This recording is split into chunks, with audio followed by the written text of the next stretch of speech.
আসসালামু আলাইকুম, সবাই কেমন আছেন? আশা করি ভালো আছেন। তো আমি আল্লাহর রহমতে আপনাদের দোয়া ও ভালোবাসায় অনেক ভালো আছি। তো আজকে আমি আমার মায়ের হাতে দুইটা রেসিপি শেয়ার করব আপনাদের সাথে। গ্রামীণ পদ্ধতিতে গ্রামের দেশি হাঁস, পালা হাঁস একটা কিনে এনেছিল। তো এই হাঁসটাকে জবাই করে আমার মা রান্না করে নিয়েছে, একদম কষা কষা করে বোনা করে নিয়েছে। আর মিক্স সবজি দিয়ে একটু তরকারি রান্না করেছিল, একটু শুটকি তরকারি।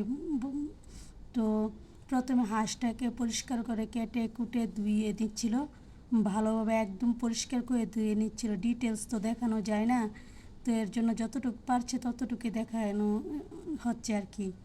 তো এইদিকে চিচিঙ্গা গাছ থেকে চিচিঙ্গা একটা পেরে এনেছিল, তারপর একটা বেগুন পেরে এনেছিল, একটা ঝিঙা এনেছিল, তারপর কতগুলো পুঁই শাক, এদিকে কাঁঠালের বিচি, কাঁচা মরিচ, হলুদ গুঁড়া, মরিচের গুঁড়া, একটা পাতিল একটু পানির সাথে, তারপর কতগুলো মাছ দিয়ে দিয়েছিল।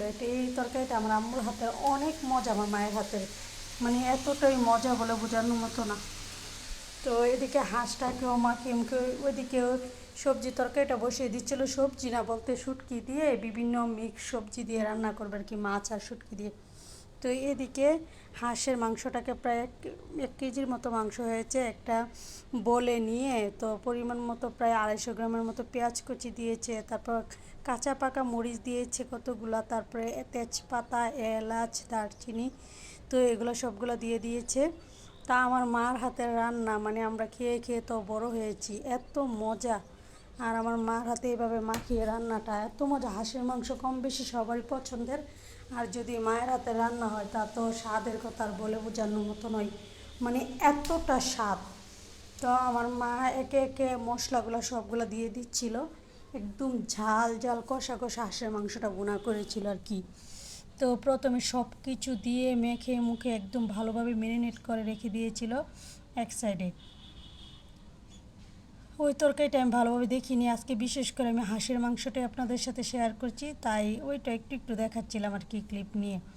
তো সবগুলো মশলা একসাথে মিক্স করে মেখে নিচ্ছিল। তো ওই সবজি রেসিপিটার যে মশলা দিয়ে পানি দিয়ে সব ময় মশলা দিয়ে মাছটা দিয়ে রেখে সিদ্ধ হয়েছিল, একদম মশলাটা কষিয়ে আসার পরে সব সবজিগুলো দিয়ে দিচ্ছে। এখানে লতিও দিয়েছিল দুইটা, তারপর মানে বিভিন্ন মিক্স একদম শুটকি শিরা বলে এটাকে, শুটকি মাছের শিরার মতো বলে। তো এখন কাঁটাল মাছগুলা উঠিয়ে রেখেছিল, এখন কাটা বেছে মাছগুলা দিয়ে দিচ্ছিল, একটা শুটকি দিয়ে দিচ্ছিল।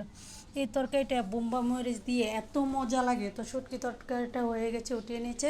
এবার হাঁসের মাংসটা প্যানে তেল তেল দিয়ে পেঁয়াজ কুচি দিয়ে আস্ত কয়েকটা রসুন দিয়ে কয়েকটা কাঁচামরিচ আস্ত আবার দিয়ে তারপর কিছুটা টমেটো দিয়ে মশলাটাকে ভালোভাবে কষিয়ে নিচ্ছিল। এভাবে মার হাতের তরকারি কে কে পছন্দ করেন? আমার মার হাতের রান্না আমার দুনিয়ার সবচেয়ে বড় বেস্ট রান্না বলতে পারেন, এত মজা লাগে। তো এই তো আমার রান্নাগুলো হয়ে গেছে, আমি পুরো ডিটেলসে দেখাতে পারিনি, সময় কম ছিল কারণ। তো এদিকে আর পটল ভাজাও করে নিয়েছিল, এই যে আস্তে আস্তে পটল কাঁকরোল এগুলো ভাজা করে নিয়েছিল। তো আমার বোন খেয়ে একটু টেস্ট করে নিচ্ছিল কষানো মাংস থেকে উঠিয়ে।